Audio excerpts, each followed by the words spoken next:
Sekarang ini kita berada dalam lingkungan yang terbatas. Kenapa bisa saya sebutkan begitu?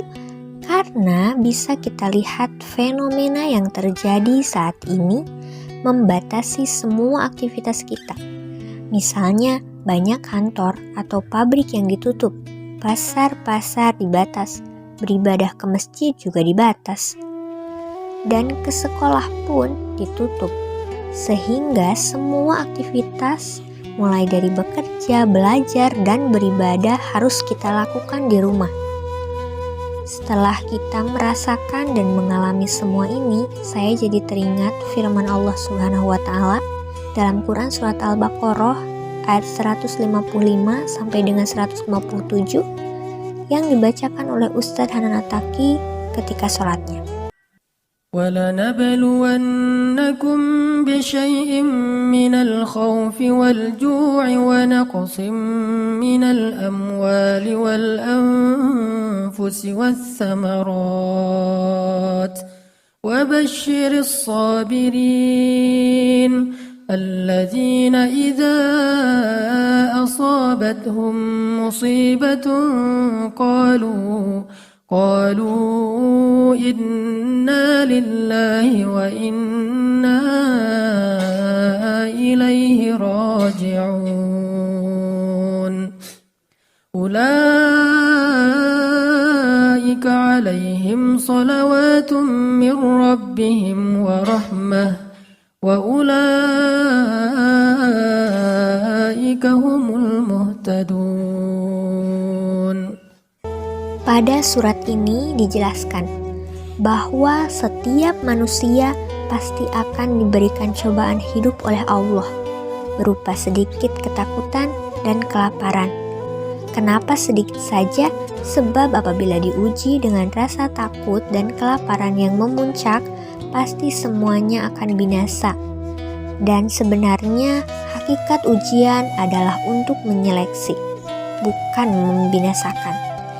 Sedangkan musibah berupa kekurangan harta, seperti berkurangnya harta akibat bencana, kehilangan atau dirampok, dan bencana yang menimpa jiwa, yaitu berupa kematian orang-orang yang dicintainya, seperti anak-anak, saudara, teman, atau terjangkit penyakit.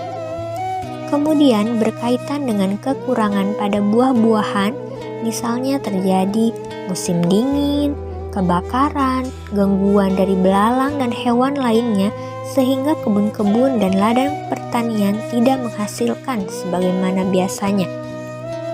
Dalam ayat ini juga disebutkan bahwa orang-orang yang bersabar akan mendapat kabar gembira atas kesabaran mereka, yaitu diberikan pahala kesabaran yang tiada terukur.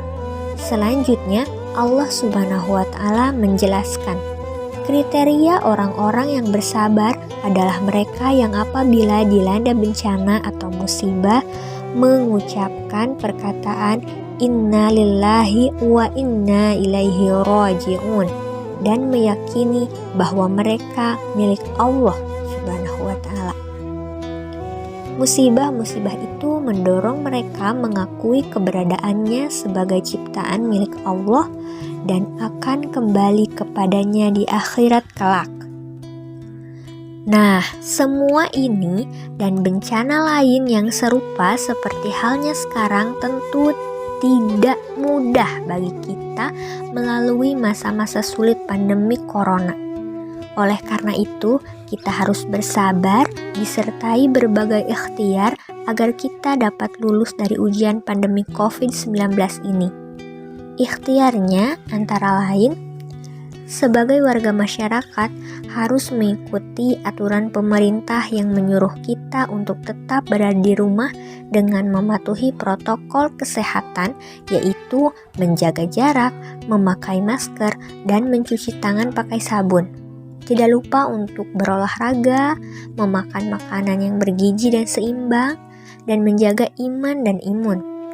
Lalu kita juga bisa mengadopsi cara-cara yang dilakukan bangsa-bangsa yang berhasil menekan wabah seperti Korea Selatan, Jepang, Cina dan Taiwan yang ditunjukkan dengan kedisiplinan tinggal di rumah saat wabah berlangsung, memberi ruang yang lebih luas bagi tenaga medis untuk melaksanakan tugasnya, tidak terlibat dalam penyebaran berita palsu, serta memupuk solidaritas antar warga dengan menjadi relawan atau donatur untuk membantu warga yang membutuhkan. Ikhtiar lain yang bisa kita lakukan adalah dengan meniru atau mencontoh orang-orang yang diberi ujian, seperti dalam Quran Surat Al-Anbiya ayat 83, yakni Nabi Ayub alaihi salam yang sabar dalam menghadapi penyakitnya. Dalam riwayatnya, Nabi Ayub alaihi salam ditimpa musibah berupa penyakit selama 18 tahun, dan penyakitnya semacam penyakit kulit atau kusta. Kemudian beberapa riwayat lain menyatakan penyakit itu menular sehingga banyak orang yang menjauhinya kecuali istrinya. Tidak hanya itu, seluruh kekayaan Nabi Ayub juga hilang dan anak-anaknya meninggal dunia. Meski demikian, Nabi Ayub alaihi salam tetap menerima ujian itu dengan penuh kesabaran, bahkan tidak pernah meninggalkan sholat dan zikir. Maka dengan kesabarannya Nabi Ayub mendapat mukjizat dari Allah, diberikan kesehatan setelah mandi dan minum dari air yang dianugerahi oleh Allah Subhanahu wa Ta'ala. Kehidupan Nabi Ayub kembali diberkahi, bersama keluarganya dan hartanya kembali melimpah. Kisah Nabi Ayub alaihi salam tentunya bisa menjadi pembelajaran bagi kita agar terus bersyukur kepada Allah Subhanahu wa Ta'ala.